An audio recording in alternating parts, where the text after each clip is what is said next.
sounds like. So, It's um, that's including their hourly rate, for labor, what they're supposed to do. It's two server boxes, um, and also the connectivity issues, like we're probably getting new routers, setting up VPN. But just in terms of building the boxes and installing the software and setting it all up, I'm kind of shocked at the labor estimate. But I'm not a Windows person, so I don't know. I would have estimated 6 hours for the whole damn thing if I was doing it on Mac. So I don't know. well, they better be pretty good. That's all I gotta say.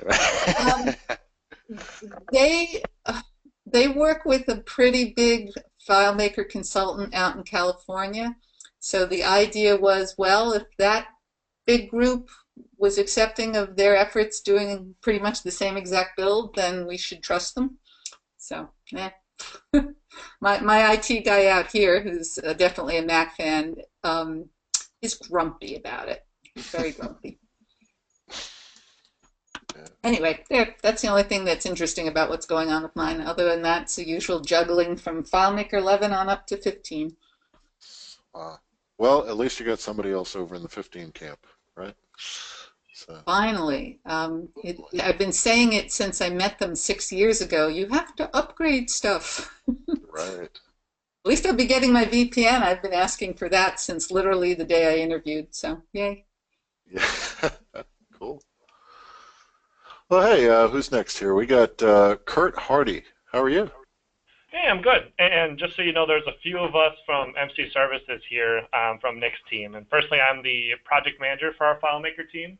Oh, And great. so I apologize, Wayne. I wasn't sure if I was going to be able to make it, so I didn't actually RSVP. So it looks like That's we're good good. from a numbers standpoint right now. But if you do need to kick me off, by all means, No, uh, Oh, go. plenty of room. Plenty of room. you got Glad room. to have you. Yeah. But this is a good turnout, though, and I did get more RSVPs than this, so we might still see people come in. Yeah. Pressure's on. Right. Yeah. The more the merrier. So that's great. Welcome, and I hope you'll come in the future as well. Love sharing ideas with other developers. So, uh, Matt Hintz, how are you? Yeah, hi, this is Matt Hintz. I'm also from MC Services with Kurt and Nick, and I'm just here to support my good buddy Nick and his presentation. I'm one of our developers, and I work with Nick and Kurt. And I guess in terms of what I'm working on this week, having one of those weird weeks where a lot of the stuff I'm working on is all like wrapping up.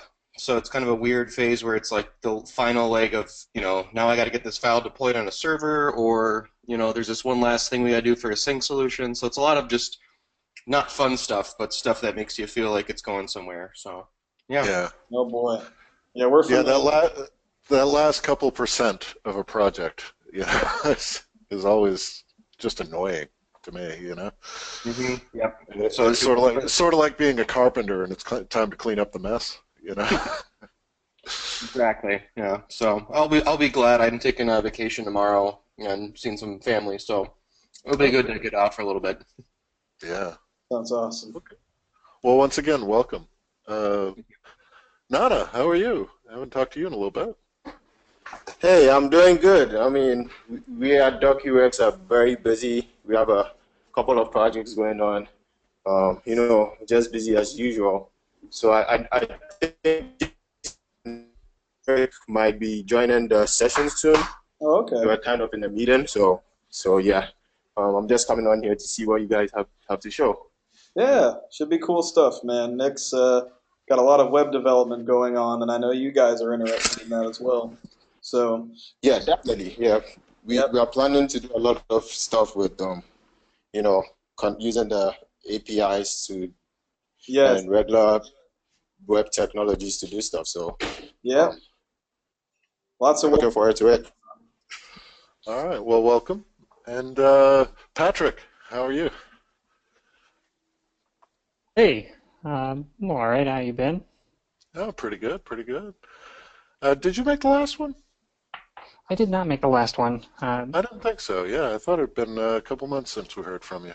Yeah, I think it was the XML thing was the last one I came to. Oh, okay. Yeah, So so it's it has been a been, little been a while, so while. welcome back. No, thanks. Yeah, hope everything's going well with you. Yeah, everything's going fine over here. Just busy with, I have several projects coming to a critical milestone at the same time, and delegating, reviewing, and assuring is seems to make up more than half my day these days. Yeah. Yeah, Wouldn't it be but nice if we could get all our projects to just line up nice and neat? You know, where you know, yeah, everybody start, like 2 weeks apart. You know, everybody finish up about 2 weeks apart. Give us a break almost in sounds like you're between. talking about Yeah, that'd be managing a great. project or something. That's crazy talk. Yeah, yeah. Well, if they were all the same size, we could probably pull that off, right? Yeah, Or yeah. if they were even remotely similar sometimes, you know? Yeah, well, I'm getting a lot of the, hey, by the way, there's this part of this thing we didn't tell you about till just now, which impacts the rest of the system. So if you can go ahead and just squeeze that in, that'd be great. Yeah, that'll be no problem. Yeah. So, Wow. Yeah, totally know that feeling, especially this week. Yeah. yeah. So, yeah, great. Let's see. Who else? Is that everybody? I think we might have hit everybody. Yep. You Yeah, I should. think so. So I guess without further ado, I don't know if how many of you have perhaps seen Nick has a Twitter page, which is how he got dragged into this. Stella spotted his some examples that he had on Twitter of some just fantastic stuff he's doing with JavaScript and a web viewer, getting some really exciting interfaces that we can't normally get really easily in FileMaker. And Nick, if you haven't done it already, you say, I see here, be sure to follow me on Twitter. Do you have your Twitter name somewhere? Yeah, just put it in Yeah, the chat. I put it in chat, and the example file will have it too. Yeah, okay. Because yeah, we saw this, saw the examples you had put up there, and it was like, oh, we've got to see more of this. This is just cool. So, no pressure. Not building up expectations or anything and making you nervous right before you Yeah. present. We wouldn't do that, of course. But anyway, so Nick, why don't you give us some show and tell? Let's see what you got going on. Awesome. You guys can hear me fine, right? Yeah, man, a little quiet, But Okay. Try and fix that. That could just mean Okay. that we're a little loud. But So I always start my presentations off by saying that I am a terrible public speaker of any sort. I fall apart mentally, so bear with me. I'm not a great presenter, but I have a lot of fun stuff I try and do, and I do want to show it to people, so I take the public speaking just to show it. So, and no sweat, so man. We won't judge you. so I guess the first thing before I show the web developer tool thing I made, there's a pretty big thing going on now with like all the different APIs with bots and just like image recognition and stuff like that.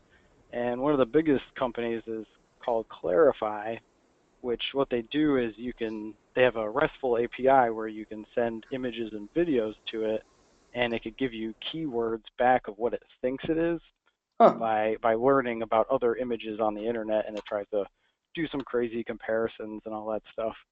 Wow. So I had found it, and I have a little tool that I can post the link to it too, but what you can do is you can give it an image, take the dude, and send it to the API, and it'll give you a whole bunch of keywords that it thinks it is. Usually like the computer graphic ones don't do as well through it because it kind of doesn't really get those as much. But you can see that some of them, Sketch probably be decent, and maybe. But they also added in a part to the API where it can do color, so it can look at an image that you send to it and guess, or it give you the values of all the colors in the image too. So it's almost like you can get some nice little, you have an image and you want to decide on some colors for, layouts or something.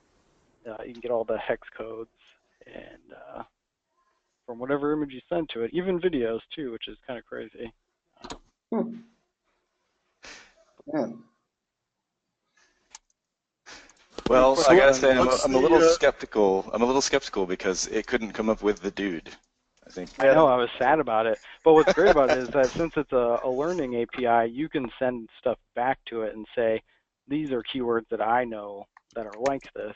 So the next time you put in something that has this in it, it would say the dude. oh, So nifty? yeah, it's What pretty happens if crazy. you put a photograph in there, like a photograph of somebody famous or something like that? How good is it? Let's see, I'm trying to. I got a creepy picture of myself in here somewhere. Yeah, there we go. Yeah. Some of them are kind of funny. It's like, No, got a facial expression. That's nice. I got success. I'm good now. Hey, you got fine. You got fine Very looking. accurate. Fine looking. Nice. Did you make this That's what I mean. API? Was this you? Right. And just send it all good looking. Is this 100%. a picture analysis software or fortune cookies? So what's the routine look like for running this up against the API? I mean, Yeah, so I mean, it has some pretty basic REST API type calls.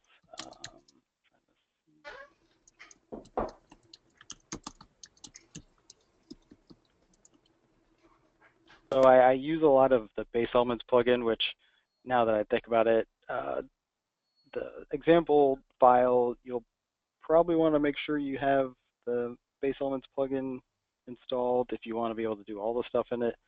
I highly suggest that plugin to anybody I talk to about FileMaker just because there's no real reason to not have it installed, I guess.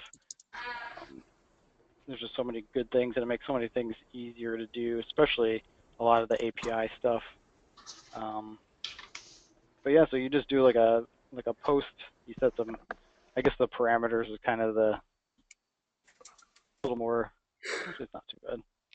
You just encode a little data, and I mean on their website they have such good documentation that it's really easy to set up.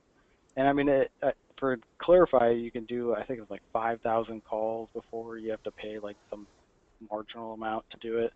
And the main reason I found this API is because I was doing a digital asset management database, and it's great because you can just, like, someone can be importing assets in and it can automatically guess like keywords, and then you already have keywords without having to type anything in, which is amazing. and is Base Elements free? Yeah, Or is it totally free, wow. and it works on the server too. Yeah. So like you said, why not? Sort Yeah, of like the Scriptmaster plugin from 360 works. It's like why Yeah. don't you have this? It's free. So Definitely. Yeah, so that's just a quick little API thing. I just follow so many APIs and web stuff on Twitter and Tumblr that I come across so many that I see one cool that I just have to try it. So, and it makes it so easy in FileMaker to at least try some of those things. So yeah, the next thing is the web developer tool thing that I was making. You know, I know there's a couple other ones out there. I think Beeswax made one, maybe Seed Code. But I kind of wanted to make mine. I mean, it's still in the process of making it a little more user-friendly. I think the main thing I wanted to do is make it to the point where some people could at least put together some sort of web page without having to do HTML, at least in the beginning. So there's a JavaScript library called Semantic UI, which makes making anything in a web page easier to make, at least like code-wise. And so I was like, well, it's got to be pretty easy to set up some sort of templating system or something. I mean, it's definitely not as easy as I was hoping, but I mean, this is where I've kind of come to for now. Is the first part is like you can have, so this right here is a web viewer, and then I kind of separate out a web page into modules, I guess. So good example would be, so there's a whole bunch of these that I already didn't, but let's see.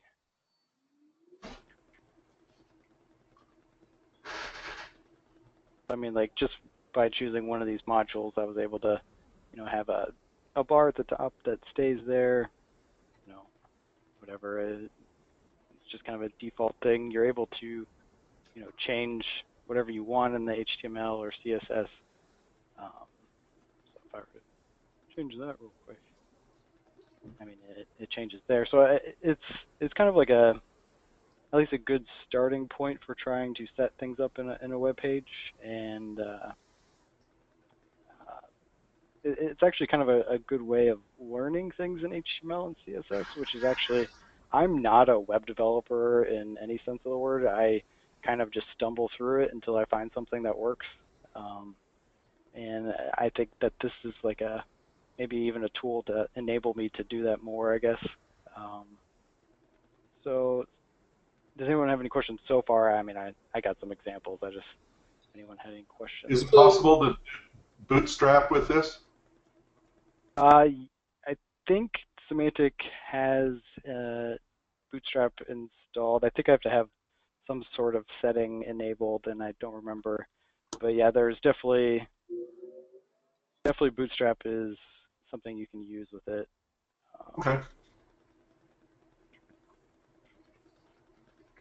Here's the problem with having all these. I should have separated them out better. It's so hard to find something I'm looking for.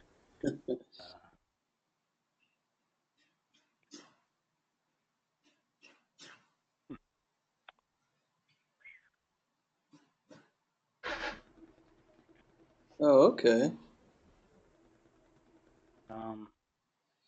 So these are just kind of like things I set up when I was learning the stuff. Those modules are coming from like a FileMaker table, or? Yeah, so what I did is I would go through Semantic's web page and I'd see some examples of things and I'd save them into records and create these modules of, blocks of code, I guess.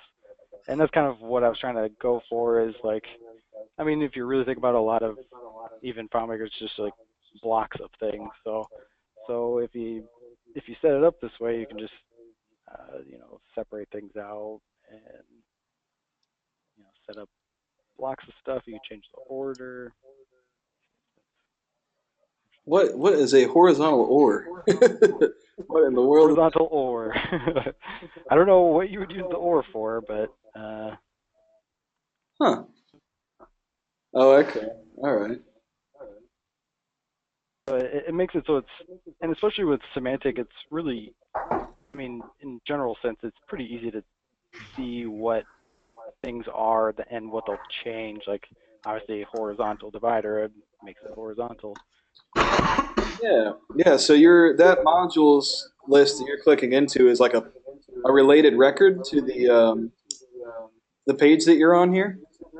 Yeah. So when you add the modules in the HTML, it's doing just a list of all the modules, and each module has the header content, so it goes up in the header, and the body and footer. So if you put stuff in here, it'll be in a list of all the footer HTML and all that. Okay. So I set that up, and then later I realized that sometimes you kind of need an easier way to add other JavaScript files or CSS. So you can also do that. You can add files, and they'll be included. So if you had like a JavaScript file, and, so will the files be included at the bottom of your web page there? It depends. I set them in the head, but okay. You probably could change that. I mean, a lot of them don't seem to matter too much which place you put them. But yeah, so it puts them in the head for now, and yeah, it's pretty simple. Like if I find some sort of HTML or JavaScript library that I want to use, it's so easy to just go in and say, oh, it takes this one JavaScript file, add it, copy paste the content into it, and then it's available to use whatever functions that library uses. Okay. Okay. So is this something you just built for you to kind of get used to interfacing web viewers with JavaScript and FileMaker, or was this for like a client that you started building this, or? It was I had built some stuff like this, or not like this, but like web viewer stuff for a couple of my clients. But I kind of build it more of like anytime I see something cool and I want to try it, I want an easy way to set it up. And I also wanted to make something which was the more time-consuming part is to be able to almost like interface-wise create HTML without having to actually type in a whole bunch of stuff, Yeah. which is something I'm still kind of working on. I mean, real quick, I guess I can go over there. So something like this. I mean, the layout's not really set up, but like, so say you needed an animated button or something, and you want to change, the size or what color it is. Oh, nice. I see what you're doing there. Fluid. And then you have all the code there, so you really could just copy paste it into whatever you want, into custom page or whatever. Like a wizard almost. Yeah. So something like that. Like that's where I was first going for, and then I kind of just started making the pages stuff. I mean, you could do the. Oh, okay.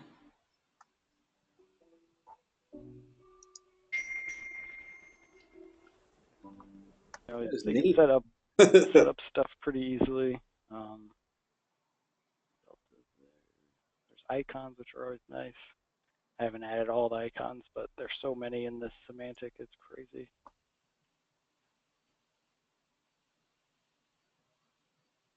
So yeah, stuff like that. Inverted. So yeah, I mean that was kind of like my end goal, was to make like an interface to create these things, because I know a lot of people. I mean, this probably isn't the best example, but it's got a whole bunch of crap in there that a lot of people probably wouldn't want to try and figure out. Yeah. Definitely skips a couple steps. Yeah. So I guess a good example, I was messing with this one today, so it might work. I know I had been talking to Chris and Wayne about this, the HTML email. Oh yeah, we want it real bad. So I think I got something. So there's a field. So kind of what we've been talking about was we want to be able to have like a decent builder for HTML and like create an HTML email, but a lot of times people don't want to click a save button, or we want to be able to see it in the FileMaker field automatically type thing. And it's definitely not the easiest thing to set up, but from here, using a library called TinyMCE, you can do a lot of cool stuff. Let me see if I broke.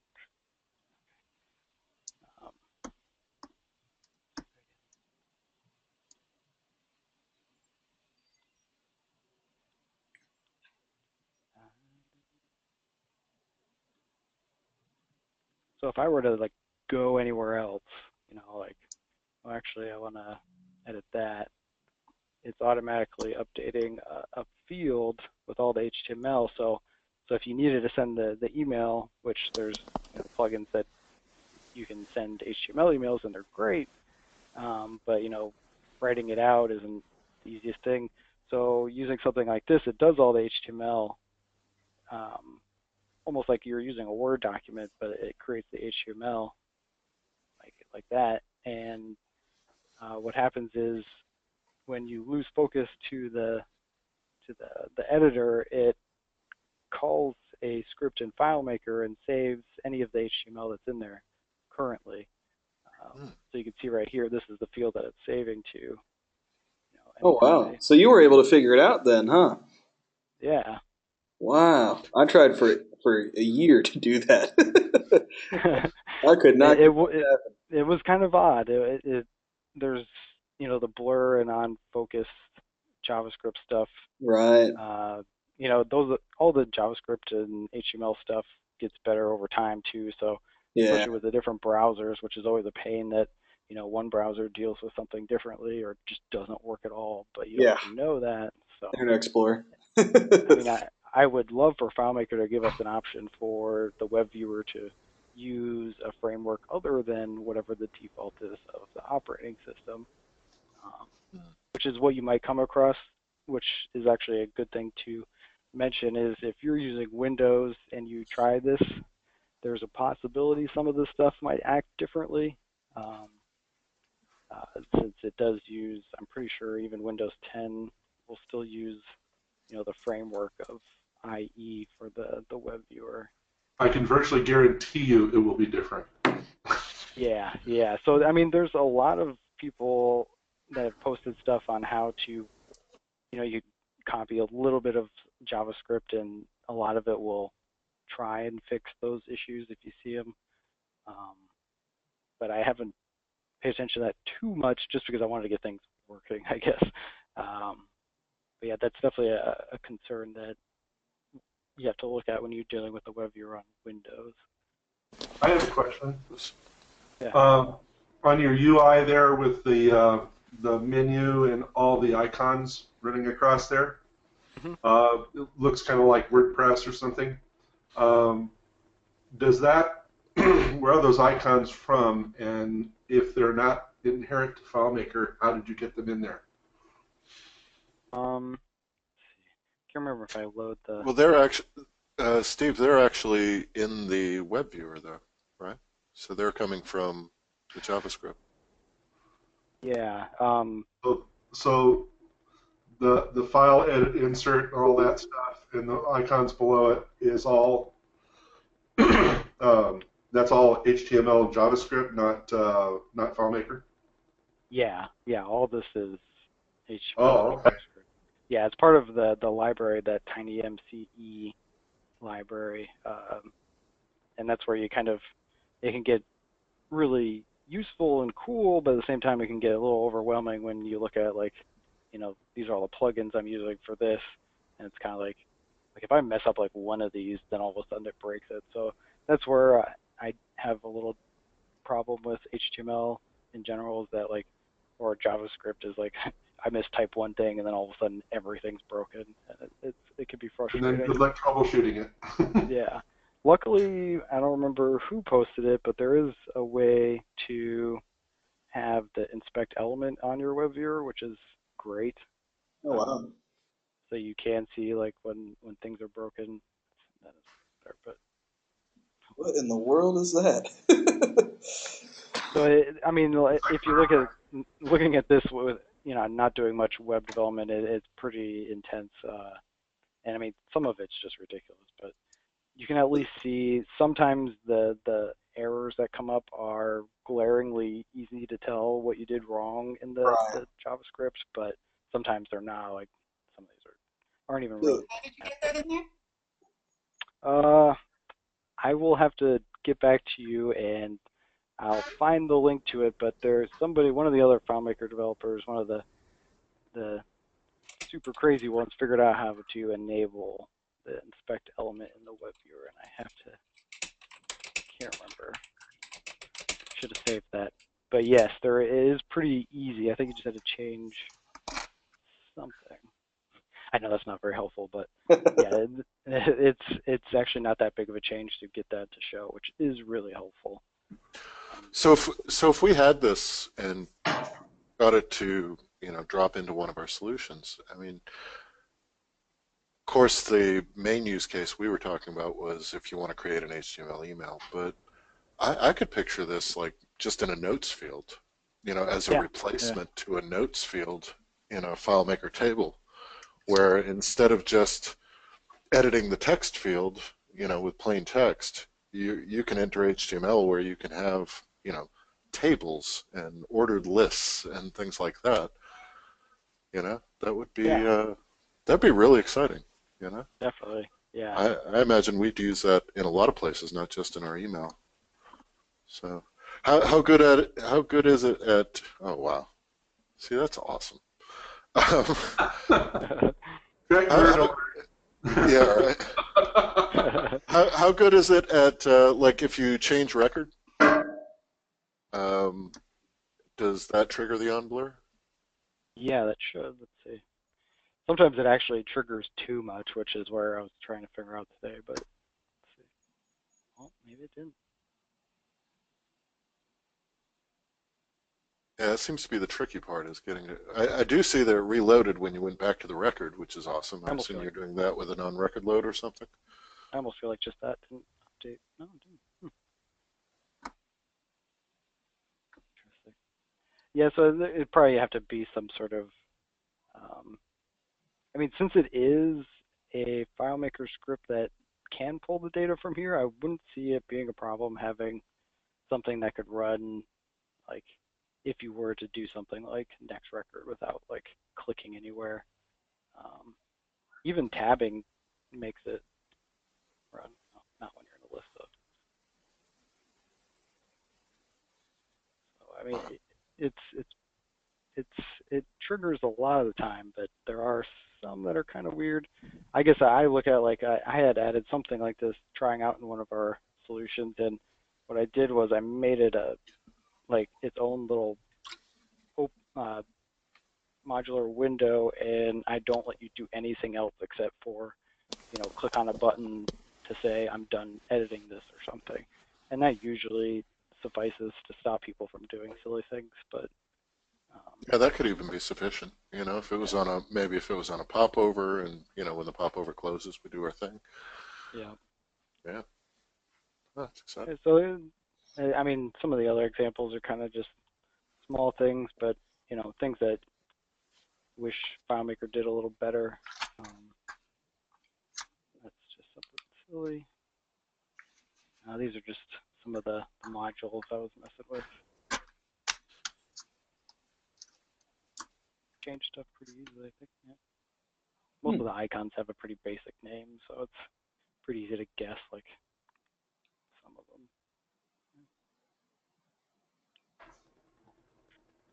This is, I was trying to get my digital asset management thing into JavaScript, because then you could do a little more with searching. You've got mail. setting Sorry. up setting up filters and stuff. It's nice. This Now, is just something I where wrote. is this stuff stored? These assets, is that FileMaker? That's actually so the digital asset management thing I set up. It has all the files in FileMaker, and what you could do is you can embed them into the HTML with base64, which works fine, or exporting to the temp folder, which a lot of people do.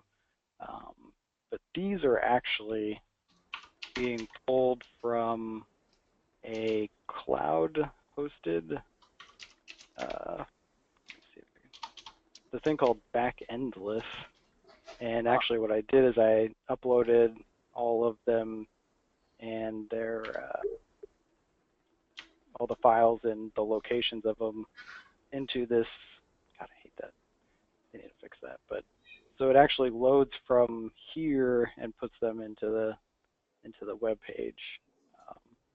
Oh, okay. So there's like some way of calling those things, like an API or a URL or something like that. Yep. This one has a really nice RESTful API too that you can call, and it works really well. I mean, having animated GIFs move in a layout is always nice. I mean, whether or not it's super useful, but Yeah, no, that's awesome. yeah. So that's that one. Man, I wish FileMaker had as many tools as the web does. Yeah, I know. That's where I've been at. Is just like some of the stuff is.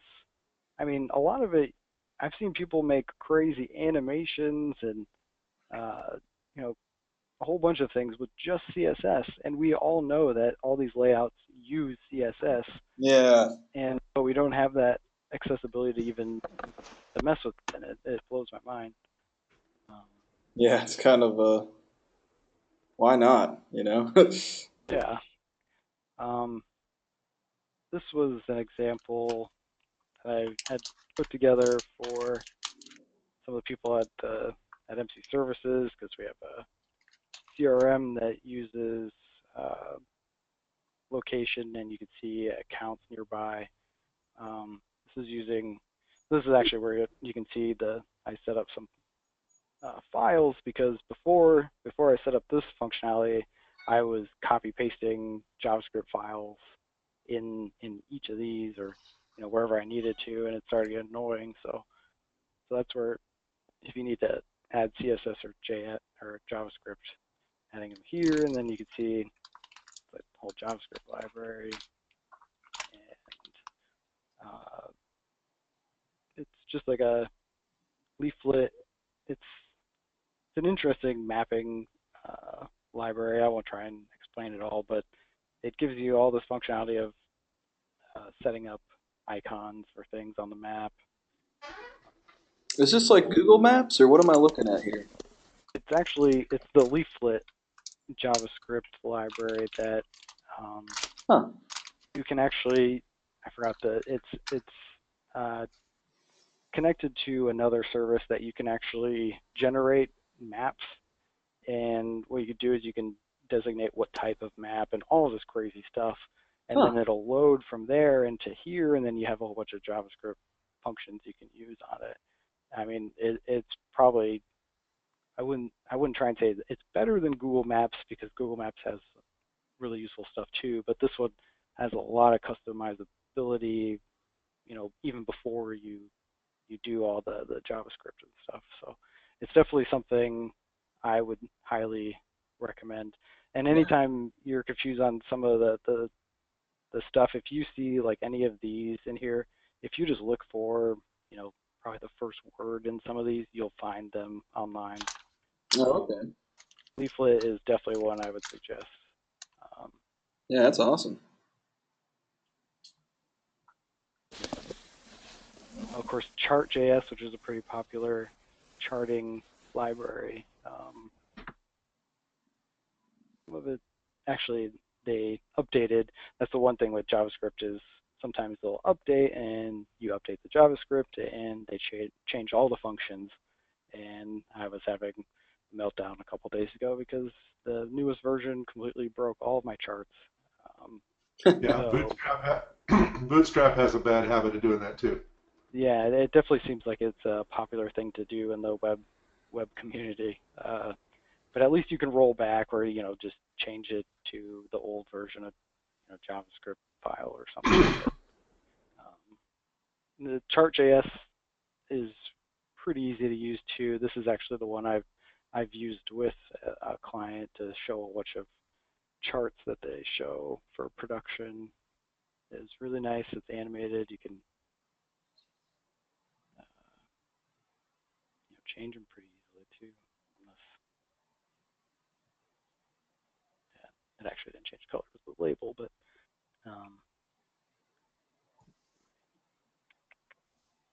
markups, and it's not that important. There's a library Vex, which is pretty nice. You can do custom alerts that come up. Prompts, you can ask for stuff. Those are pretty awesome.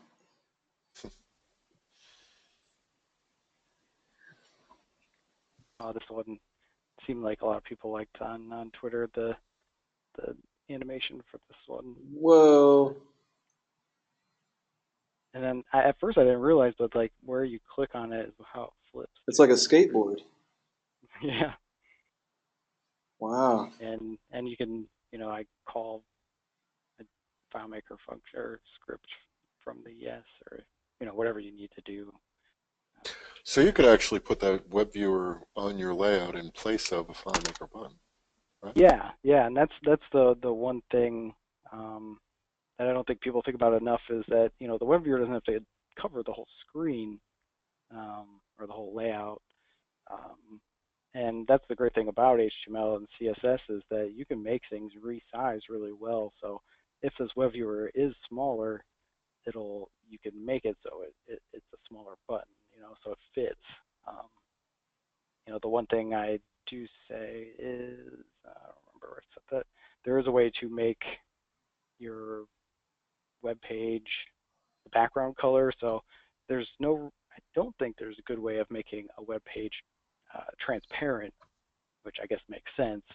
So generally what you'd have to do if it was on a layout is just make sure you set the background color to whatever the layout color is. And obviously remove the lines around the web viewer, and it should be good. And it's like you wouldn't even tell you're in a web viewer. The only reason I have the line right there is just because to show that this is the section. But otherwise I would usually have the line gone, yeah, like that. Yeah, we actually played internally with the idea of using a web viewer as a dynamic dialog box instead of show custom dialog, which only allows 3 fields, only allows 3 buttons. Yeah. To be able to build up a dialog and then like maybe show it in a web viewer in a popover. Yeah. Right. The challenge was just that, not being able to make the background color transparent. Yeah. So it ends up covering. If you want a web viewer that's going to be big enough for your largest dialog, right? You end up with a background color that's covering everything. And it would be really awesome if you could make the web viewer actually transparent. Yeah, and I don't think I looked hard enough, but I mean there was a possibility that maybe someone come up with some sort of JavaScript to do that. I definitely know HTML won't let you do that. I mean, I guess I wouldn't even understand what the web page would do, if it was transparent in basic sense of using a browser. It'd be kind of funny. Ooh, the odometer. Yeah, I think we discovered that the web viewer itself has a default background color. So even if you create a transparent web page, a web page that essentially has no color, the web viewer will represent that as white. Yeah. So, yeah.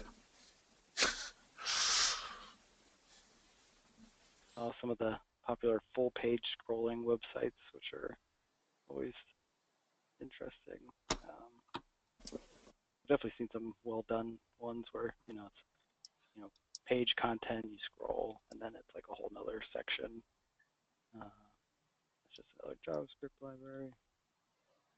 The time dropper is actually pretty cool. If you need someone to enter time. Oh, I love that. Pretty cool. Definitely like that one. I was like, yeah, I gotta try that. What's that part of? That is time dropper. Is it a actually, specific?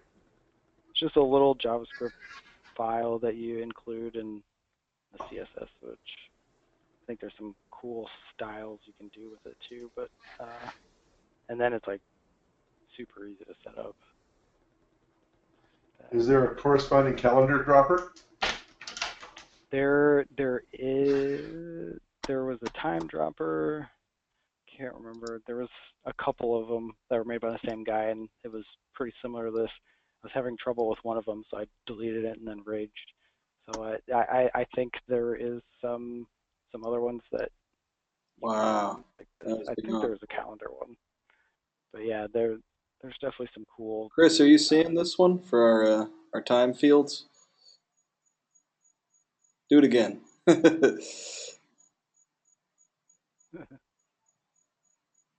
That's neat. Yeah, because it's hard to enter a time in FileMaker sometimes, It's Yeah. not the most friendly thing in the world. Yeah, I definitely don't like entering time ever. Yeah. The dragging stuff. Everyone always loves draggable objects, which is dragability, I guess. That's the cool. Yeah. No, I was just gonna say, like, what would you do with this dragging thing? I mean, I could see like drag and dropping calendar events, but that'd only be if you could like read from this somehow.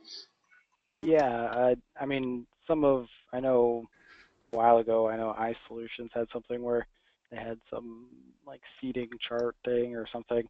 And what you really could do is if you had something where I want to drag and drop this and place it somewhere, wherever you drop it, you can have a function call FileMaker script and save whatever you need to. So there's definitely there's a lot that you can do, especially with this library, the Dragability, where you can lock it to only move certain sections, and then you call a function and then run a FileMaker script, and then you end up calling and changing stuff in FileMaker like you normally would.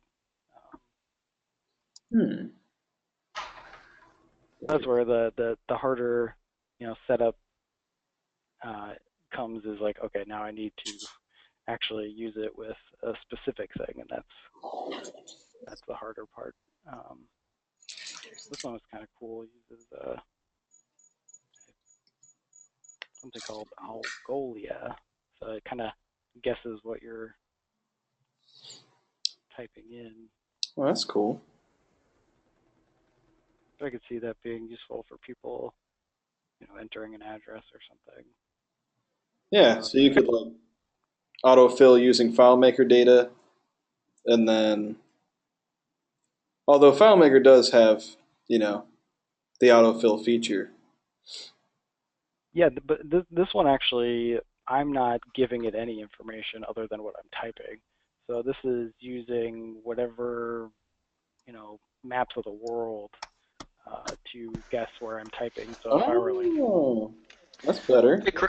Hey Chris, who were we working with, or thinking about this with a while back, where we were talking about doing like pre-validated address data, like as you enter, yeah, using using some kind of web service to look up real address data from like USPS or something like that.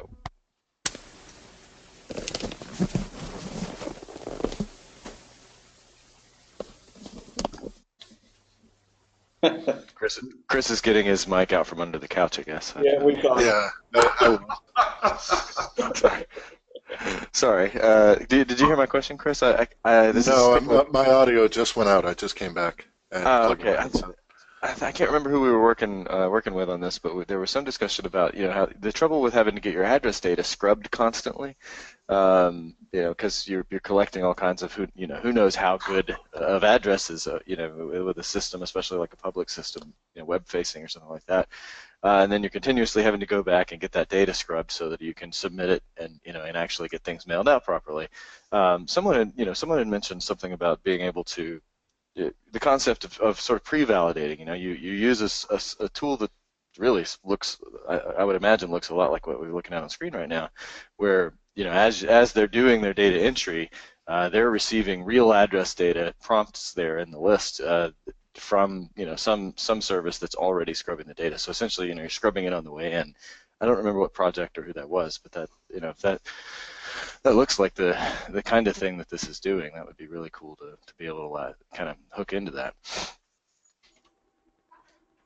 There's definitely a lot of public libraries that do that kind of stuff, and this is definitely the first one I tried, and it was, it's pretty obvious how simple it is, and I think there's a really good way of separating it out. So like if someone chooses this, it would know, like, the first part is the street, and so it's not like you have to like try and parse it or anything. You can pass. Yeah, do your responses come back with individual elements, or does it just come back as a long string?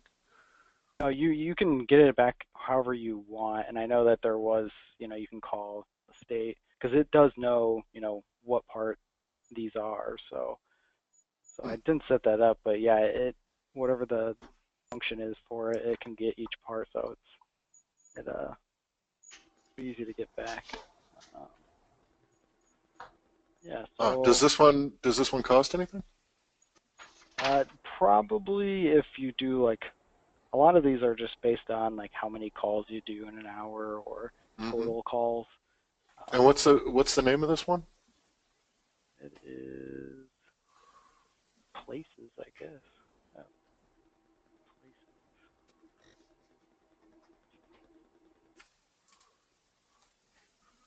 So that would be really neat if you were entering addresses and just getting prompted as you go, and get some people writing street and some writing ST and some writing STR, and Yep. that'd be really awesome. Algolia and things called places. But yeah, it doesn't really say anything about charging.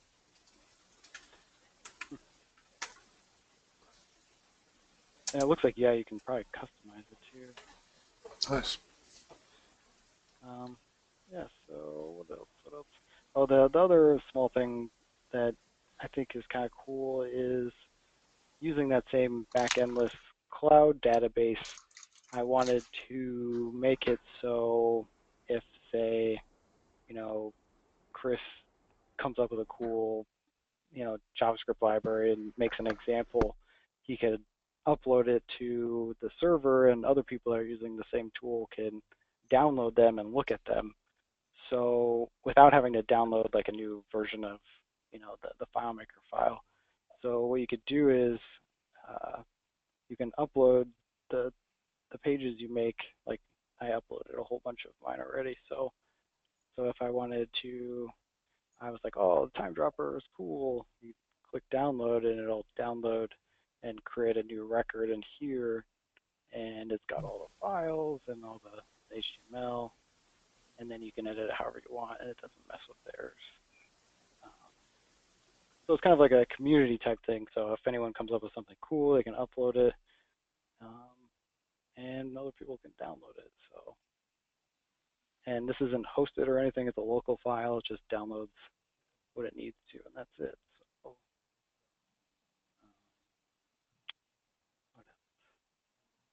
any questions? So you have a community of people that makes these things, right? You guys, maybe. So these are all the ones I made. Oh, you made these. So Okay. So if I were to, what I'm going to do is I'm going to give you guys the link to download the file, the FileMaker file, and if you wanted to upload one, say you changed this one to have a button or something, and then you said upload.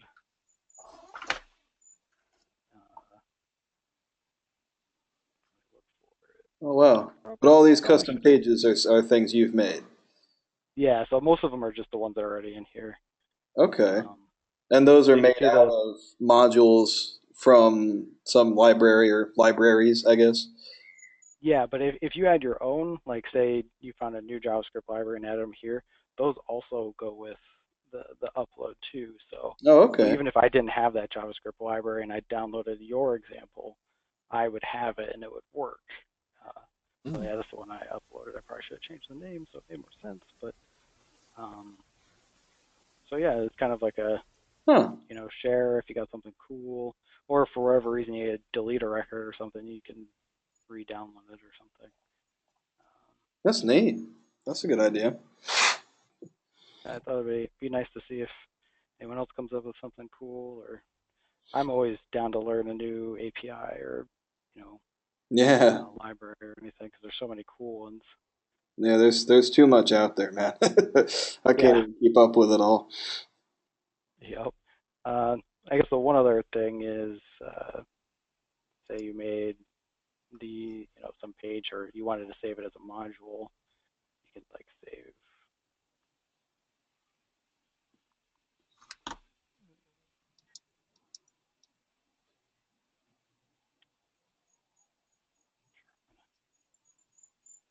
So if I were on a new page, this last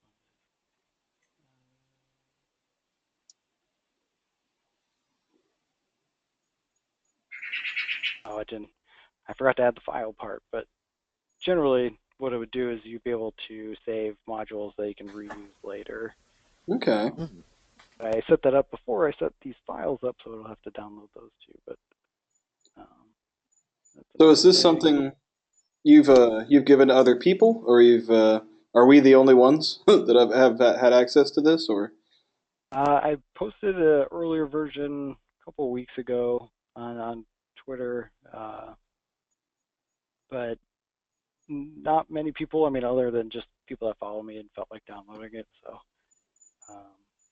it was just something I thought would be useful for other people, and I think I look at it too like it's a good segue into the obvious realm of FileMaker going a lot more web-based. I mean, even to the point where we can use FileMaker as an API. It would be nice to be able to have things that could easily, you already have a whole bunch of interface stuff set up. All you got to do is, pull the data from, the API as opposed to FileMaker or something. Right. Yeah. That's very cool, man. Yeah. Where's that thing?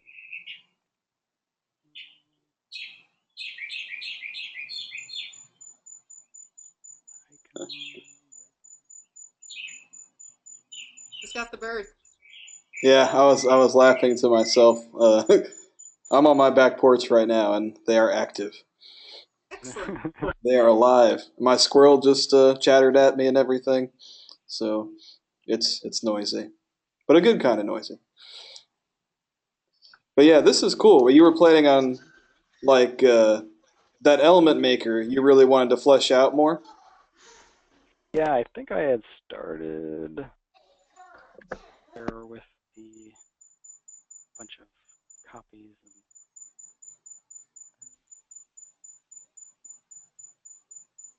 I'm gonna do input stuff to probably do a new record. Oh, okay. Oh, okay. So like an HTML field. Trying to see. I might not have set it up very well. But yeah, so what I was gonna do is I was gonna go through all the different uh, elements in semantics. I guess I can.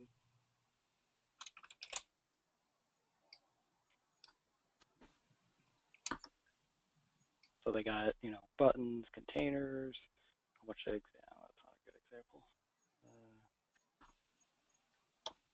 So what I was going to do is I was going to make it so there is a whole bunch of different types of buttons, and I wanted it to be more like instead of typing a whole bunch of HTML like this, it would just be I want a label icon, and I want the Right. left side to be that, the right side to be that. I want it to float. What color is it? It's That's just a little fun. time consuming because there's so many types. And I Exactly. mean, That's a large that's just undertaking. buttons. And then there's like there's the cards that are a good example. These are some of my favorite. Is anything with like the images. HTML does a really good job with, Oh yeah, that's neat. and they could be resizable and centered, raised. So there's just so many different types. That's a lot. Yeah. Yeah, so I was a little overwhelmed. I was like, okay, Yeah, it'd be tough to map all that out in a FileMaker file. yeah. I like this semantic thing though. Yeah, I mean, in the general sense of HTML and CSS, they make it pretty nice. Like, just adding fade to the div, and that makes it Oh, that's fade. cool. You hover over it and you can see what's in there. Yeah. Oh wow. And I mean, they have a really good theming system to it too, which was where I kind of got stuck with FileMaker and changing some of these. I never heard of a .less file before, and that blew my mind. So I never heard of that even either. it's like I'm not even going to try and explain it, but has something to do with CSS and like easily be able to change CSS and all this stuff. So it's like you can have different theme files. So if you had 5 different themes in different colors, someone could potentially just click a button and it would change the entire theme of the web page or stuff like that. So it Huh. is really cool. It's just a little complicated to try and get it to work with FileMaker, but Yeah, I don't know. FileMaker's themes have come a long way, but man, there's still a lot more to be desired. yep. But you did pretty good. Your theme's looking nice. I like the kind of salmony red there. Yeah. I try.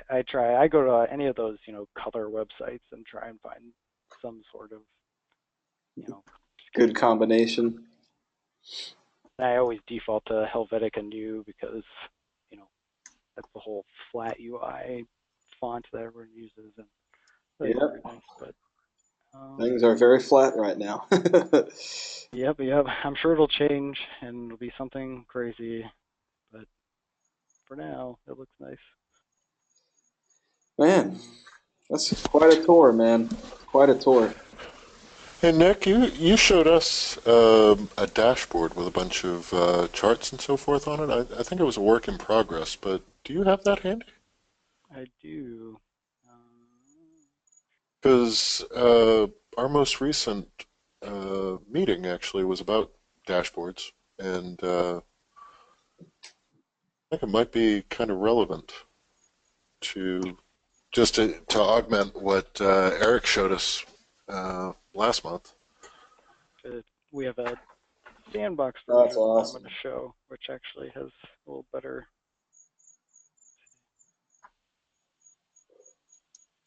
It'd be interesting to see this combined with some of the dashboarding tricks that we saw from last time, where you could not only see, we were going over how to show really just a wealth of information on one screen and manage it. Yeah. And this seems like, some additional tools to add to that toolbox. Yeah, I mean, it's definitely you got to really think about it, and that's I think where a lot of people get stuck is like, oh, I don't really feel like trying to think about where things should go, but it's definitely really important for at least for the dashboard. You don't want to overwhelm. You want things to be somewhat big so people can see it easily, but then big stuff takes up way too much space. Um, So when can you change values on this screen, or is this just reading existing data? um, what do you mean values? Like the Like, sales, like for instance, the points that you're showing in the donut graph. those are still in progress, but yeah, that's how it's supposed to work. Is there's a table that the salespeople are asking for where they do things during the day and they get points, so they can keep track of how many points they have out of 20 for the day. But yeah, this would update if I had it set up to work without this is kind of like the here's how it could look and now I got to spend time doing it. But yeah, so it would load from there and this chart would change based on how many points you had. Oh, okay. So this is just a wireframe at this point, but Yeah. okay, but still, yeah. Just watching that load, that nice movement going on is Yeah, I always pretty like exciting. watching the donut. That's just JavaScript, huh?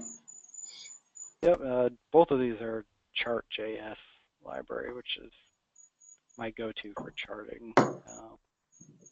So if we look at this in layout, which parts are web viewer and which parts are layout? Because it's actually hard to tell. Surprisingly, this is number two. So really, you've got three web viewers on the page, Yep. right? Yep. Okay.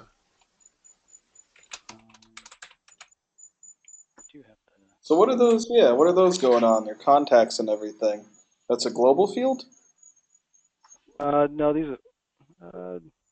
are like the totals from each of them. So there's 1,257 contacts. Yeah, but I'm saying those are nice looking buttons, and if they're just FileMaker buttons, is that just?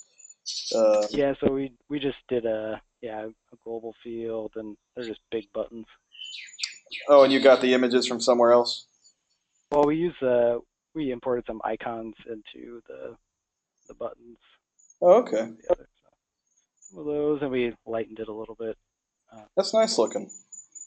It works pretty nice. I mean, I don't know if this actually works. Doing the whole, pop over, hidden to the side type thing. Oh boy. Oh, there's Kurt. Yeah, we're very well aware of that one. And yeah, I changed layouts because that's not the main layout.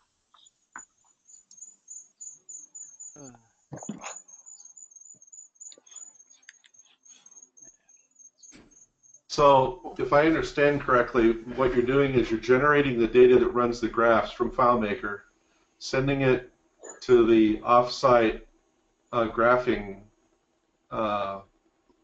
thing over the web, and then reading the HTML that it generates back into the web viewer. It's all included in a calculation. So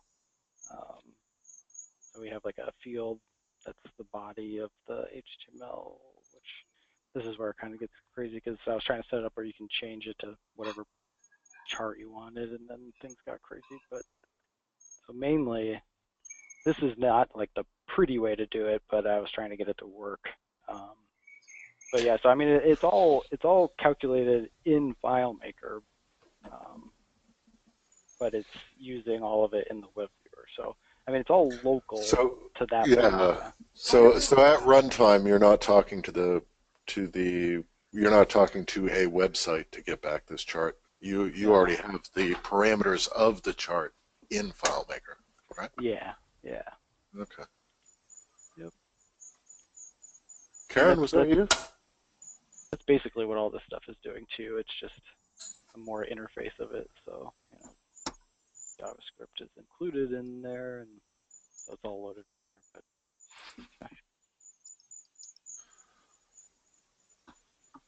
any other questions or? Did you have your example actually that you showed on Twitter where you I believe you were parsing data out of an image or something off a what was it, a business card? Oh yeah. Yeah, trying to gosh, that was the first thing we saw, of course, which makes it ancient history now, but so right here I don't have the plugin set up in this file, but this is the JavaScript I used to do it, because what was happening was we were using the Monkey Bread plugin to do OCR, optical, or I don't remember. Optical character recognition. Yeah, and it was having some issues. It was very particular about, what if it was horizontal or vertical, and what size the image was. So, but I realized that at certain sizes it worked a lot better. So what I did is I used this library where you can crop things, and what you could do is I can crop like that, and what it'll send back to me is what it's supposed to do is it sends the corner locations in like XY coordinates, and then you can actually pass that to Monkey Bread to say I only want to use the OCR on this square on that image, and it works so much better because when you select just that, it gets much less confused when it sees things off, not like lined up correctly like those, or Yeah, the image that makes sense. was too small. So, and it worked really nice. I don't That'd be have awesome. the actual So you're saying functionality in here. the OCR works really well in Monkey Bread as long as you do that? Yeah, there is like I think I'd have to look up what I found was kind of a minimum size you would want the image to be, because so pretty much the bigger the text, the better.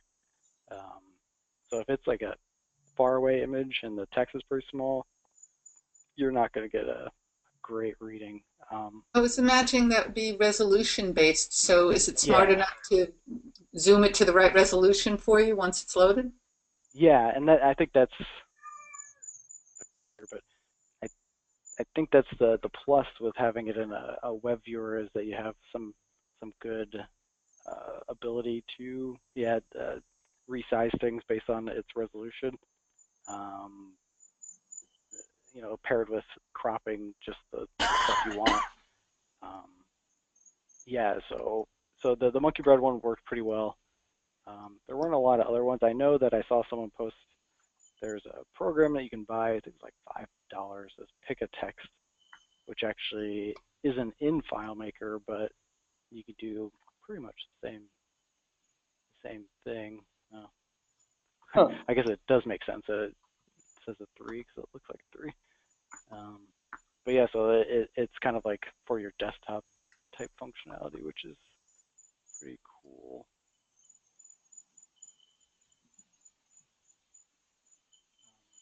That works real well. Yeah.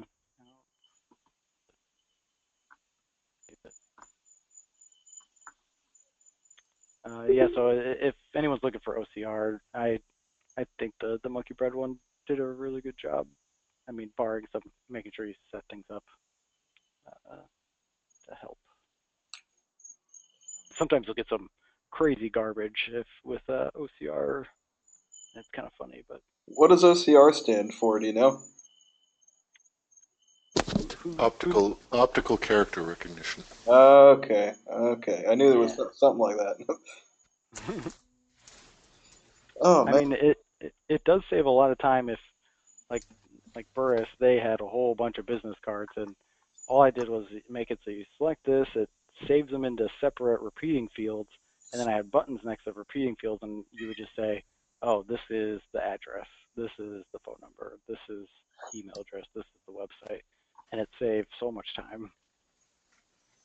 Mm. Yeah. Any other questions?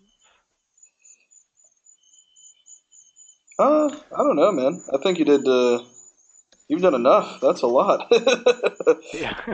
That's a good Yeah, amount right there, man. I was certainly going to jump in and say, Nick, great, great job, great stuff. This is just really interesting. I think I want to say that as regards web sort of, I don't know, we're going to call this integration, web integration with FileMaker.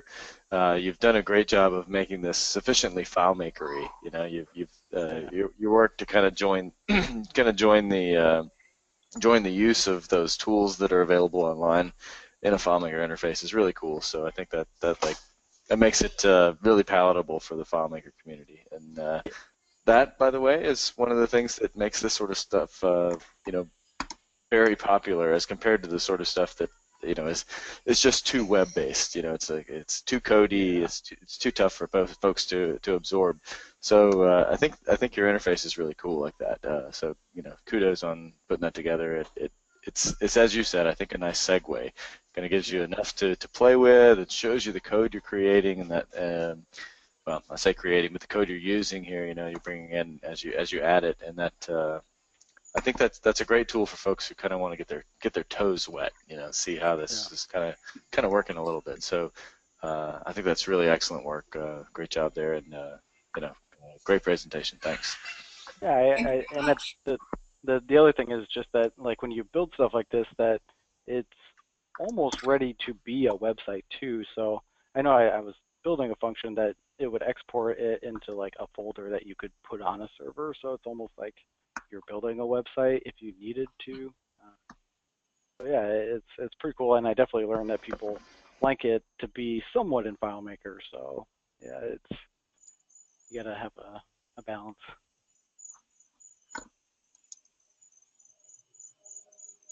Oh, you update this thing too, huh? Yeah, yeah. How do you roll out your updates? You just say there's Uh, you can it, download it in it this link. Yeah, pretty much. I mean, that would be great if, updating FileMaker files was a little bit easier. Uh, Oh man, that's on the list. That's definitely on the list. yeah. Well, Nick, I have to say I'm going to put this to good use because about an hour before the meeting, a client called to ask about integrating APIs with FileMaker. So I was like, yeah, sure, it's possible. I haven't tried it Yeah, yet. and I would say I'll make sure I repost the Clarify one just because that one is a good example to look at for setting headers for APIs, which is not easy thing to grasp with FileMaker, especially with the Base Elements plugin. But yeah, the APIs, once you start getting used to how to set up the calls, it's pretty nice. I did a really, really simple one for getting currency exchange, but that was about it. So I look forward to playing with this and maxing out some skills. Yeah. Yeah, I mean, we at Extensive Tech tried to do the Google Translate API. I don't know if Chris wants to get into that, but that was a deep one. That was a rabbit. I don't think it was as deep as a lot of the ones we've seen, but yeah. No, the API, but what we were trying to do with it was yes, pretty big. Yeah, so we were using the Google API to pass phrases up and have them get loaded, well, first into a table and then into global variables for labels and so forth on a layout. So, internationalization, but trying to get the first pass of the translation, because Google Translate isn't perfect, but at least we could get a first pass and then have a user come in and make edits, somebody who has that as their native language. But, yeah, not as visually exciting as this by any stretch. It's all happening behind the scenes. Very cool. Anybody else have any questions or anything? Anybody looking for specifics about one of these? Well, I want to know what the food lookup does. I wouldn't mind having it. Is what we're seeing here available to reverse engineer? Oh yeah, yeah. I mean, I wouldn't mind if you do something cool to like post it to me or something on Twitter. I'd love to see them, but for sure, Absolutely. Yeah, whatever your heart desires. That's kind of how I wanted it to be. It's just something you make something cool with. So. I like your security settings. The account says everyone. Yeah, I almost forgot that, and I was like, oh, I don't want to send it out, and people can't even log in. Well, at least they found out you intended it that way. Well, it was great. I posted the earlier version of this on Twitter, and one of the first comments on it was like, this would be really cool if it didn't break, and it was because I had hard-coded the file name, and I changed the file name before I uploaded it. And the first thing I get is someone complaining about this free thing I give them. I'm like, God. No good deed goes unpunished. No. So how do I get a copy of this? If you look in the chat box, I put both of the links for the Clarify one and the. Yeah, okay. Well, we would want to get the Base Elements plugin, and does this include the JavaScript libraries? I downloaded it, and it depends on the page, but so like if I go to custom pages, and I look at those should be related, and a lot of the semantic stuff is embedded in a table, so those should all be. Shouldn't be anything external other than the Base Elements plugin. The Base Elements plugin is only really used for the pages thing, like saving them and uploading them and all that. Otherwise, yeah, you don't really need a plugin. Cool. And, yeah. Now, what's this Base Elements thing? I'm sorry, maybe this is something everybody else knows and I'm the only one ignorant of it. What is it? It's a plugin for FileMaker, and it gives you a lot of extra functions you can use that are really helpful. So here's some of them. The ones I use mostly are HTTP calls. You can do like posts and stuff really easily. There's a lot of like file manipulation, which is really nice, like creating folders. You can create folders inside of other folders, or if you were to say, download all the, or do something with all these files in said folder, you can make it so if there's a folder inside that folder, it gets all those too. There's just a ton of useful things.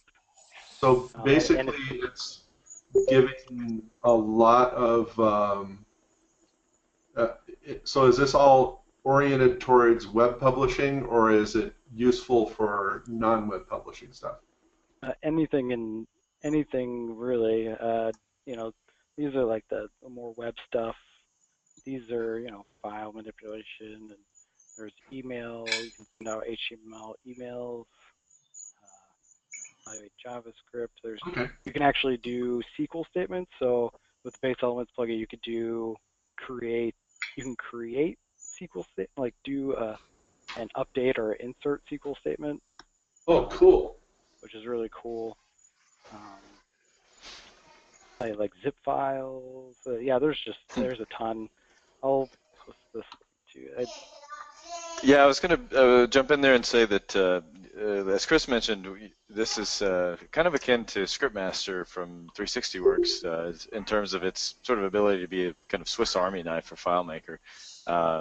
It has a ton of functionality, and just kind of recognizing Nick Orr and Goya, who are in Australia, but are surprisingly responsive to help requests. So pretty good experience using that for pretty limited stuff at ExtendSec. We've only done a thing or two here and there, but I think I may have actually had more drinks with Nick Orr than I've used his plugin for stuff. But they're very responsive and extremely cool to work with. So if you hunt that up and get started in anything and run into trouble, they're great to help you out. So good recommendations there.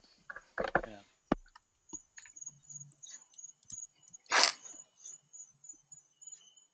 Plus, he's obviously a good guy to go have a drink with. So catch him at DEF CON. Yeah. I wonder how responsive he is when he's been drinking. He's Australian. They're fine. Oh, okay. Oh, yes. Alcohol doesn't affect them the way it does us. It's different.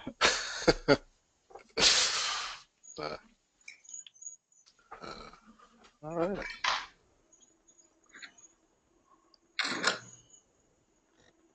Well, I think we're kind of running out of steam at this point. Am I right? Anybody? I have a question. Sure. There used to be a product from out of Italy that you could scan directly into FileMaker. What's the best product for scanning directly into FileMaker? It's like a Twain plugin. Is that what you're looking for? I think it was. To be honest, it was, but they never upgraded it. I was using it when I was working at a place in Fort Lauderdale, and I loved it. Basically, what the management decided to do was put everything online, and they had a big scanning project, where they hired a third party. But then, as we got documents in, we wanted to scan them directly, and there was a place out of Italy, like, what was it, ScanMaster or something? I can't remember. It sounds exactly. Yeah, that sounds like the thing. I think we have tried to implement that plugin with one client. Upgraded it. Yeah, and that was the ticket, is that we ran into some issues. They were having some trouble with duplex scanning, and we tried to get them to help us out with an upgrade and fix the problem, and just never got back. So dude was awfully nice, but didn't. They were nice, and they said it worked great. I mean, I could put it into a scanner and scan it directly into FileMaker. Boom, it basically went out, opened it up, took control of the scanner, scanned it back in, scanned it exactly in there, let you name it, all that stuff. It was super. Yeah, actually, it worked pretty well as long as we didn't need that sort of two-sided scanning thing. And aside from that, that seems like they may have just gone on to other things and. Yeah, or whatever. Yeah, but anything else out there that you know of? I just Googled Twain plugin for FileMaker and pulled up a lot of good names. I pulled up Monkey Bread. Monkey Bread plugin has a lot of Twain functions. Productive Computing, who we've used a lot of their plugins in the past. They have something called FM Scan It for Windows. Okay. And actually, Base Elements came up. Nick, can you speak to that? Or you had a function list up on the screen a minute ago. What was the functionality? Being able to scan, so basically a Twain, be able to read the incoming scan. And I don't see it. It came up in a search though.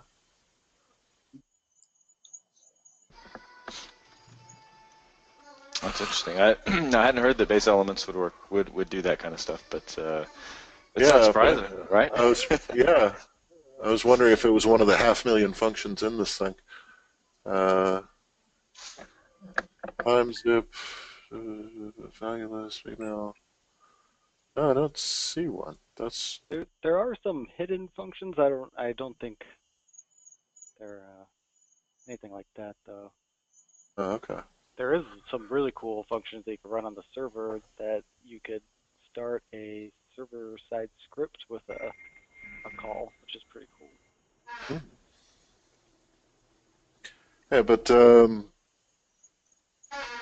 Jim, I could definitely recommend Productive Computing. We've used a lot of their plugins and talked to them a lot, and they have something called Scan It. I haven't used that plugin, but I've worked with their plugins, and I know they're good to work with. I can testify that. Every so often I get asked that.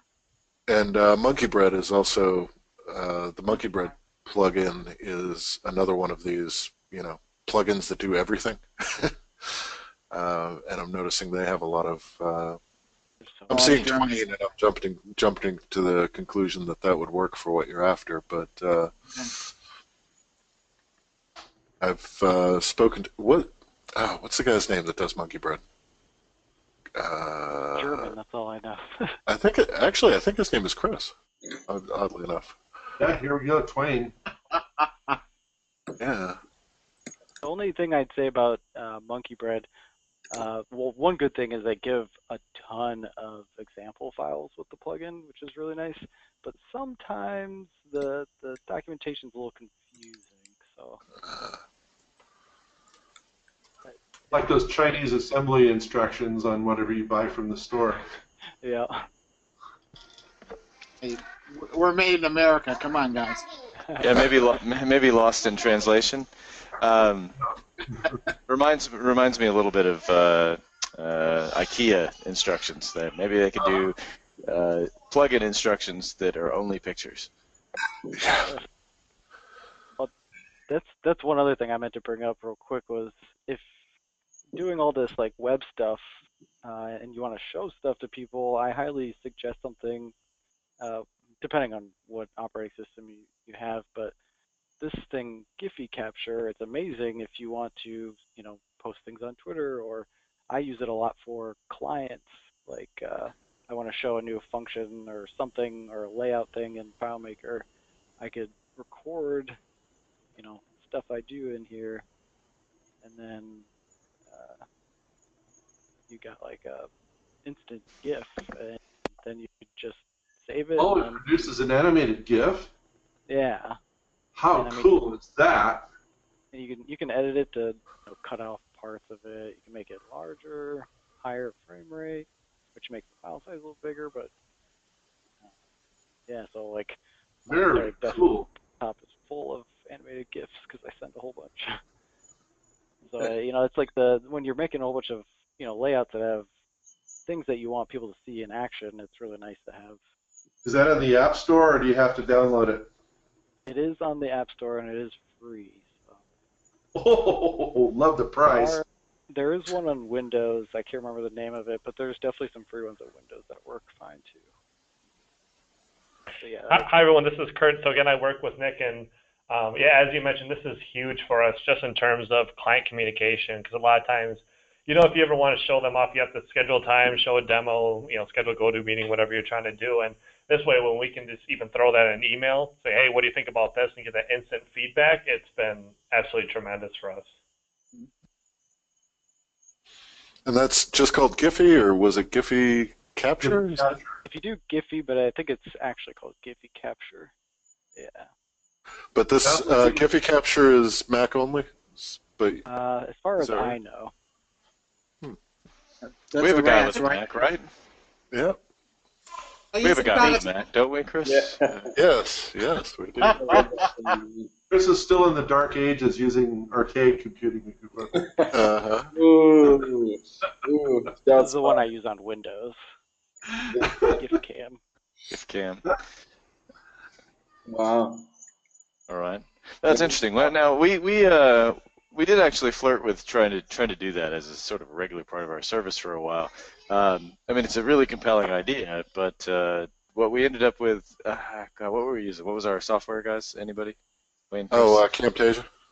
Camtasia, which is, I mean, quite good. It's just that, actually, getting the files over to the client turned out to be a bit more of a challenge than we thought. So it was, try to create YouTube videos, but resolution's a problem and audio's a problem and all these kinds of things where, I don't know, this doesn't do audio, I get that, but perhaps it's kind of a nice middle road where you can create a demo that's nice and light and you can email and you can accompany it with a few, a couple of paragraphs and perhaps get across enough info where maybe we were kind of far on the other side of production where we were doing too much. It turned out to be too much of a rigmarole to be practical.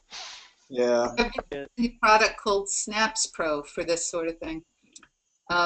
It's actually a full resolution movie, but you can make any kind of a setting in terms of dumbing it down, to make it smaller for the internet.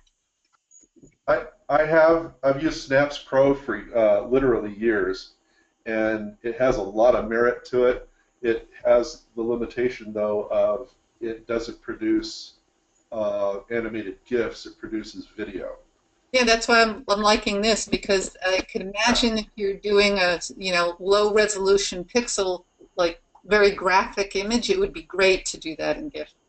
Yeah. Yeah.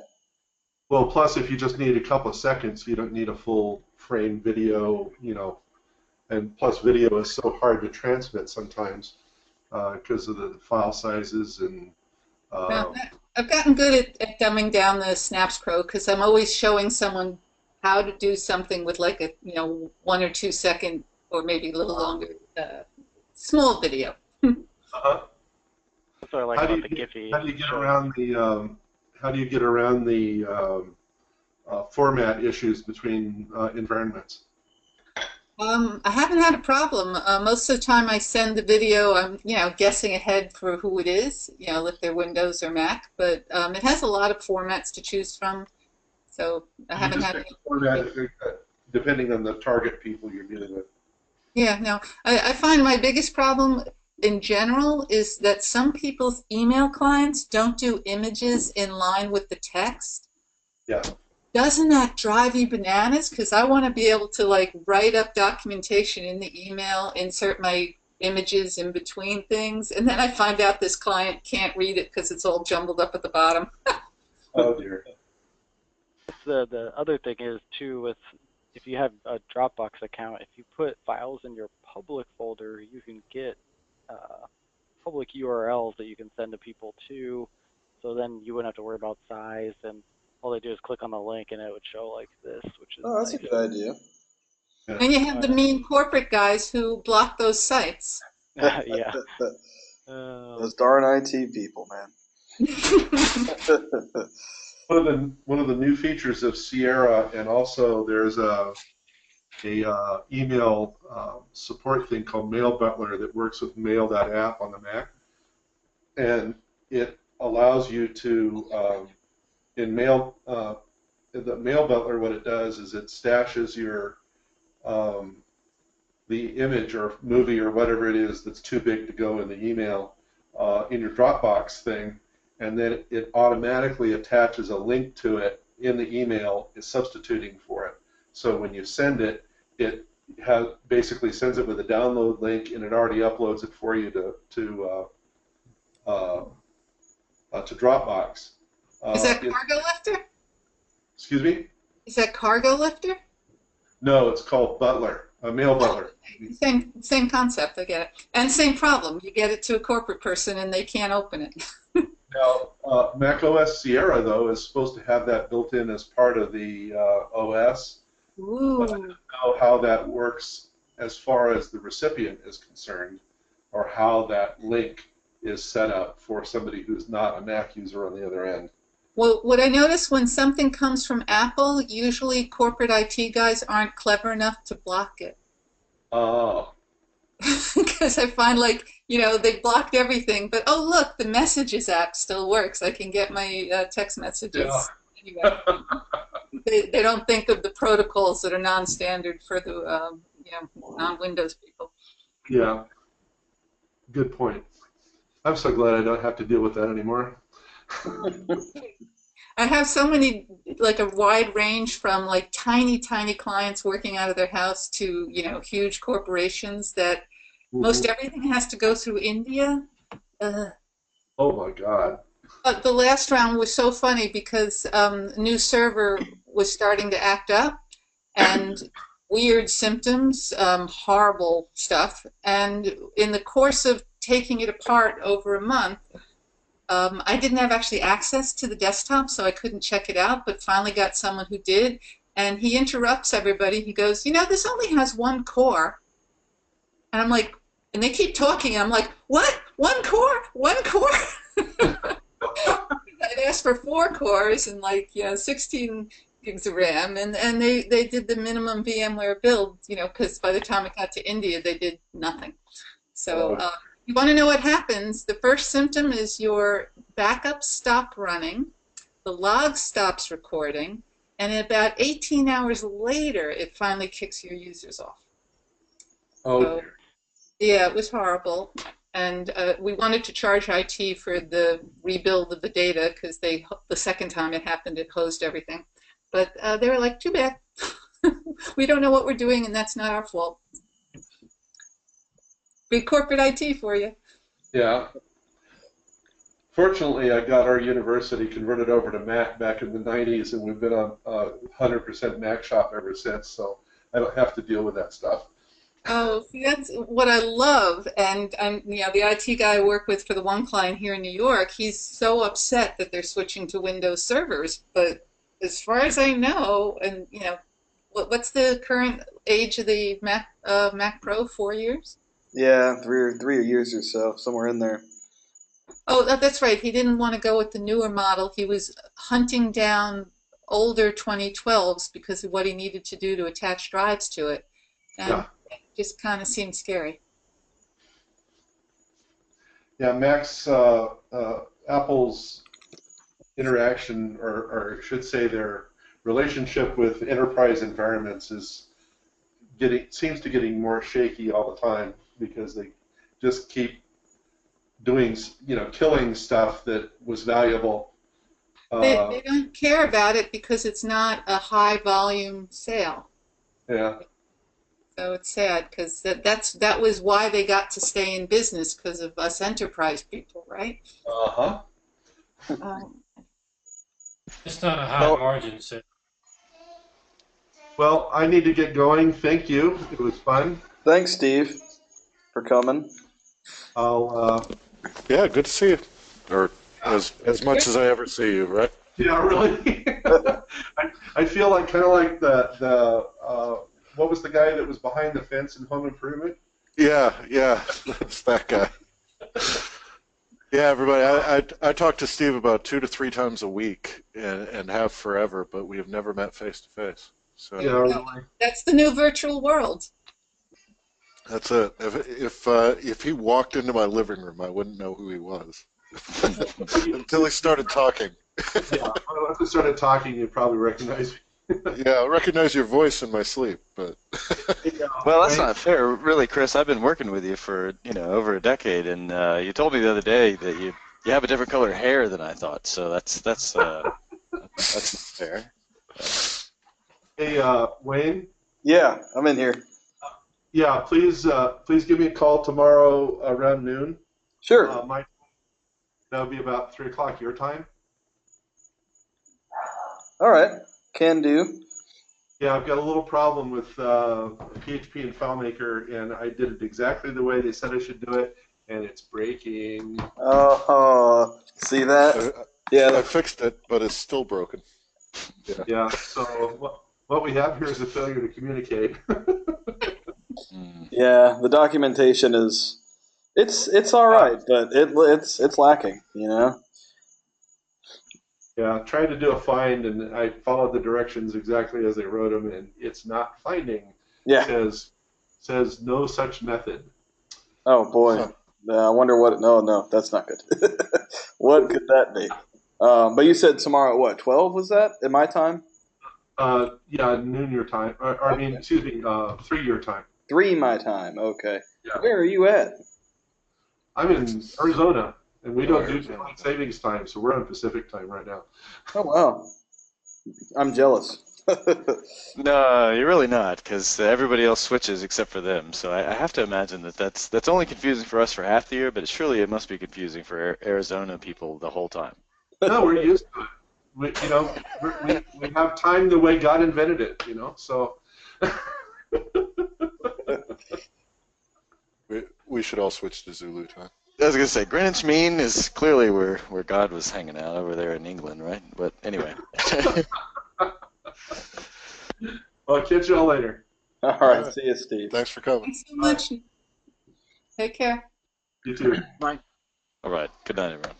All right. Well, it probably is time to wind up.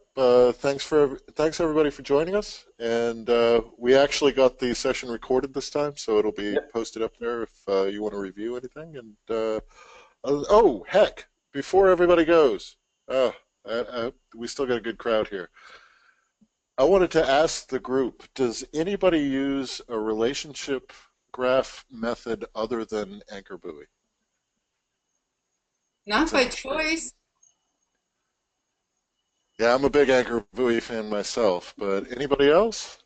I have some older style databases that I haven't ever ripped apart to become Anchor Buoy, but I've got something I built that's been alive since, FileMaker 8, I guess. And what do you call it?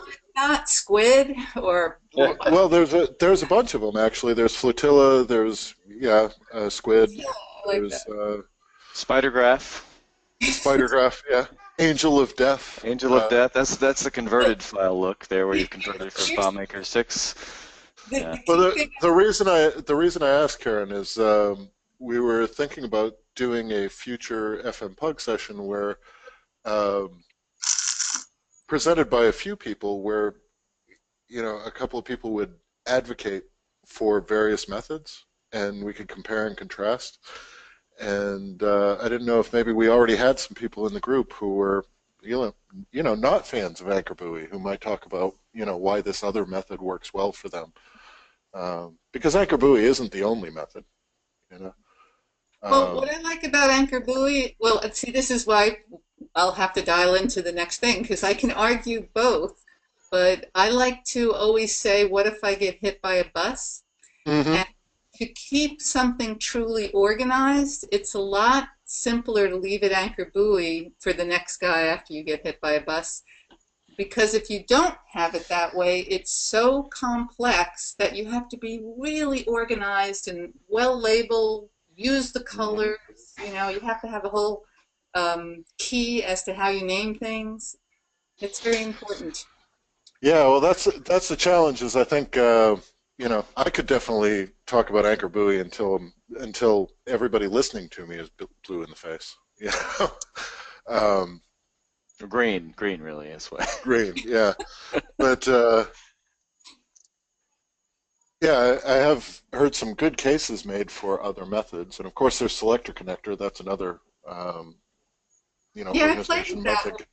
Last year's DevCon, I was enjoying working with that, but again, it's like a concept issue. I have my non-FileMaker junior developer coming over, like from the Java script and whatnot area, SQL. Mm-hmm. I just find anything that's non-standard really throws him. So I like things that make sense to anybody, anywhere.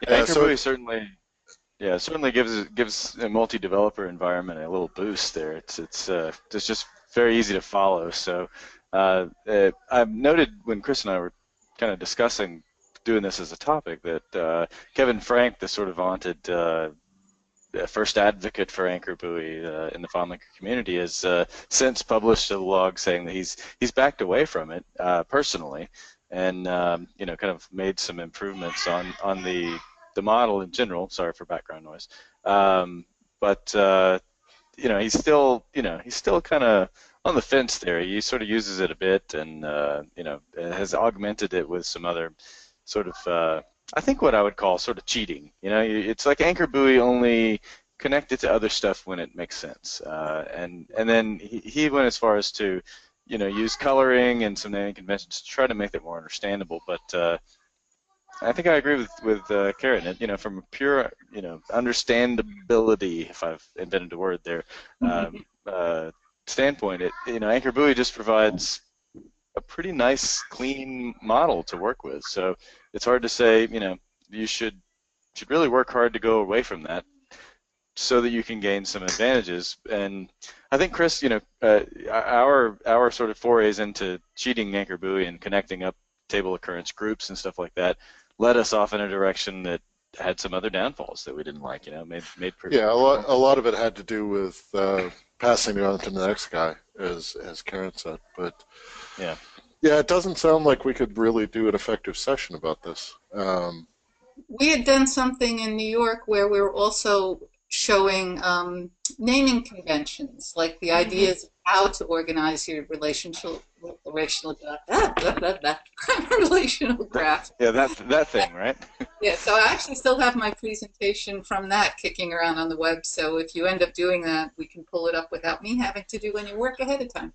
Well, that might be a nice variation on this. Is instead of comparing and contrasting different relationship graph management techniques, maybe we could compare and contrast some naming conventions. Yeah. That might be really fun. I mean, I'm looking for disagreement. You know what I mean? I can do a presentation about in New York meetings. They practically pull out knives. It's crazy. right.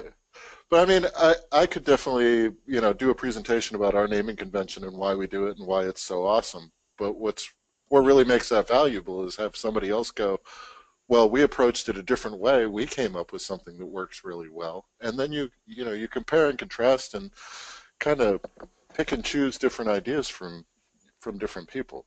I think that would be an interesting discussion, a lot of back and forth. And but the thing is, if we all agree, like we seem to on Anchor Buoy, then we're all just sitting around agreeing with each other and nothing new. Well, like I said, I like Anchor Buoy. I can't say everything I'm working with is. Right. You come in on a new project and it's a monster already, and it is what it is. And how do you convince someone let you tear it apart so it just is the way you like it? You don't do that. Yeah, but the thing is, like I said, I would say the same. I could definitely advocate for Anchor Buoy, right? But you wouldn't be getting the opposite opinion. The opinions of there's a lot of people out there who have not just backed away from Anchor Buoy like Kevin Frank has, but I've talked to people like at Pause on Error that wouldn't dream of using Anchor Buoy ever again. Well, the whole and they make a good case. They explain why. There's a better logic in what they do. It's a completely different style of programming now. Mm-hmm. In terms of like comparing Anchor Buoy to the monster squid, octopus many-headed thing, unless you organize it beautifully, you throw someone else in to help you out on it, and they're like, I don't know what table occurrence to use. You have to have it perfect. Yeah. Well, I wouldn't go that far. I have seen, particularly like Flotilla, where you have sort of super togs. I have seen that work and be organized well and not be too contrived. Not be a lot of colors and extreme training required. I've gotten into some other systems that have been organized well by other methods where I could pick it up. Well, I was going to point out, Chris, that I think that if you have 25 years of FileMaker experience and you for instance started off working in FileMaker 6 and prior, this exercise reminds me a lot of taking the exam for FileMaker certification when they put those table occurrences out there, or the table occurrence groups out there, and ask you to answer questions about that. That's kind of what it's like when you come on somebody else's work where it's not, it's not really well organized and everything's hooked to everything else. It's like, as long as you know the rules, you can figure that out, but boy, it's not straightforward. You really have to think your ass off the whole time, and then eventually Making me think of you get there. the converted 6 files. When you opened up your converted file, it was a star. Like it had the main Well, table. that was Angel of Death. Yeah, that's what we call that's our Angel of Death model there. It looks like that thing with its wings spread wide, Ugh. But no, maybe for a future FMPUG though, we could consider a comparison of naming conventions. I mean, how many of us here have a naming convention? Can I ask that embarrassing question? How do we raise our hands on this thing? I don't know. Just definitely speak up. It's a small group. Who just said I definitely do? Nick.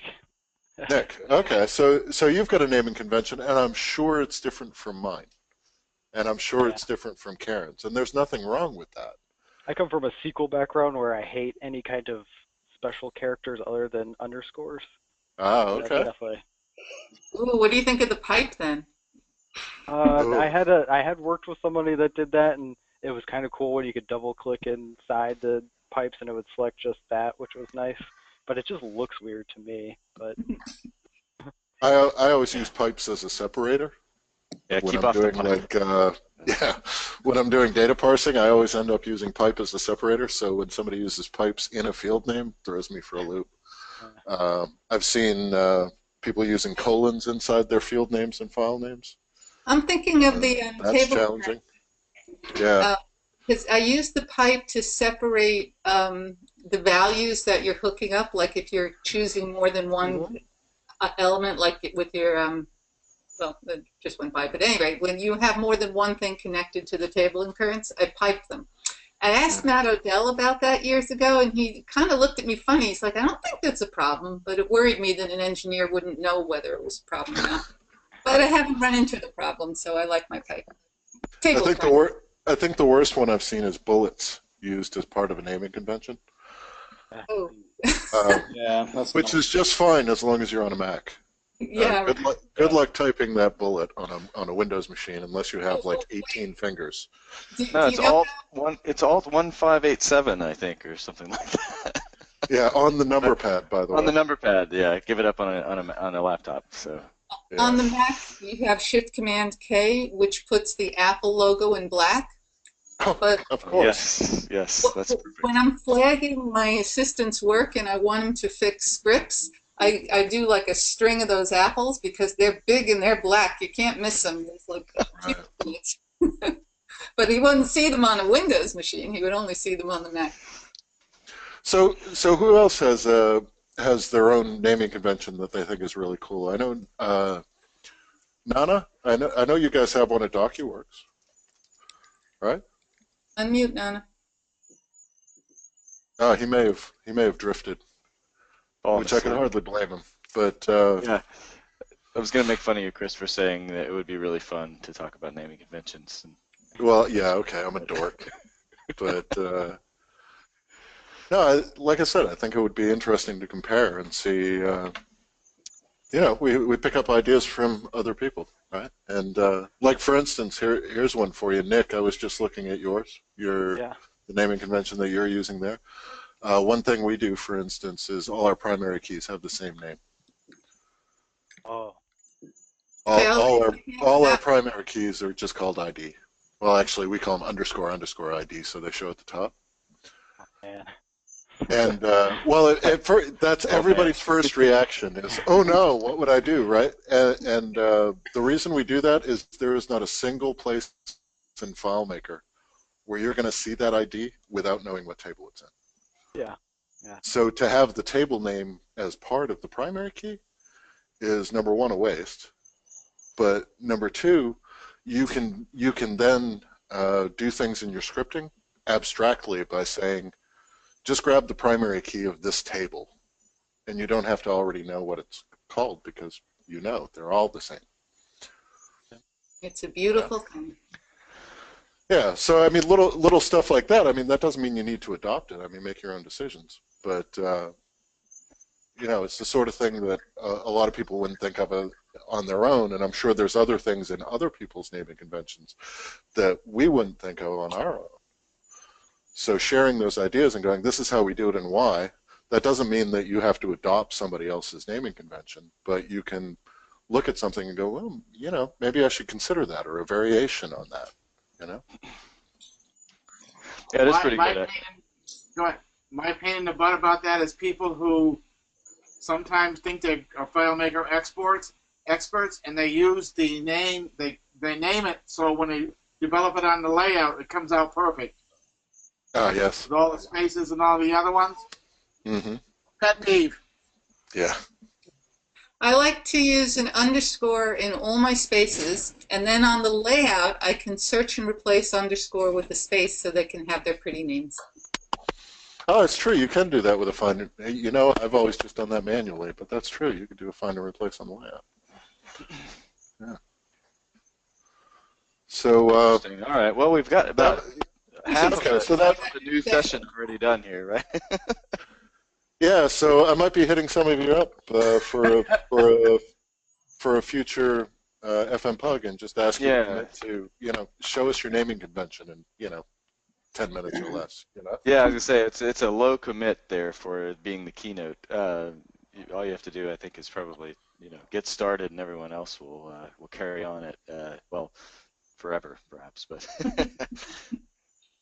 Well, yeah, that might also get the whole group involved. You know, everybody has an opinion about relationship graph management or naming conventions, and if we, you know, throw some stuff out there, I think we could get some healthy back and forth.